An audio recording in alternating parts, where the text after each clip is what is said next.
Hello বাবু, রাতে কিছু খেয়েছিস? হ্যাঁ মা, খেয়ে নিয়েছি, এবার শুয়ে পড়ব। ভালো করে ঘুমাস। বাড়ি কবে আসবি? ভোরবেলায় বেরিয়ে পড়ব। সকালে ঘুম থেকে উঠে দেখবে আমি এসে গেছি। আচ্ছা, ঘুমিয়ে পড় তাহলে এবার। কাল দেখা হচ্ছে। হ্যালো। কাকিমা, আমি দেবাদিত্যর বন্ধু বলছি। ও কাল যে কারখানায় গিয়েছিল সেখানে তো রাতে আগুন লেগেছে, অনেক লোক মারা গেছে। আমার ছেলেকে আপনারা কেউ খুঁজে দিন। হয়তো আমার ছেলে আগুন দেখে পালিয়ে গেছে, লুকিয়ে পড়েছে আশেপাশে কোথাও।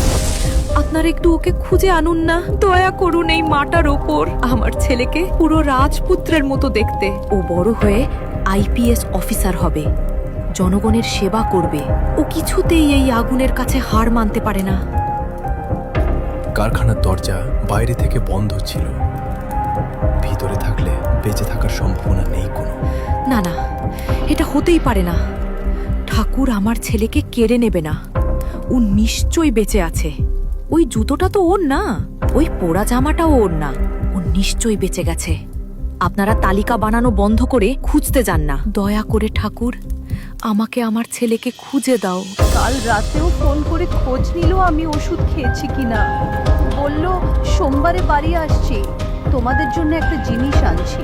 রোজ সকালে ফোন করে নিজের ছেলে মেয়ের সঙ্গে কথা বলতো। আজ সকালে যখন ফোন বাজলো ভাবলাম বাবু ফোন করেছে। দুঃস্বপ্নে ভাবিনি যে শুনতে হবে বাবু আর নেই। কারখানার গেট বাইরে থেকে তালা দিয়ে মানুষকে পুড়িয়ে মারলো। আমরা সরকার থেকে জবাব চাই। এখন সরকার চুপ কেন? প্রশাসনিক গাফিলতির জন্য যে আজ এত যুবক প্রাণ হারালো, সেই দায় এখন কে নেবে? সরকারের কাছে কি আজ আমাদের প্রাণ এতটাই মূল্যহীন?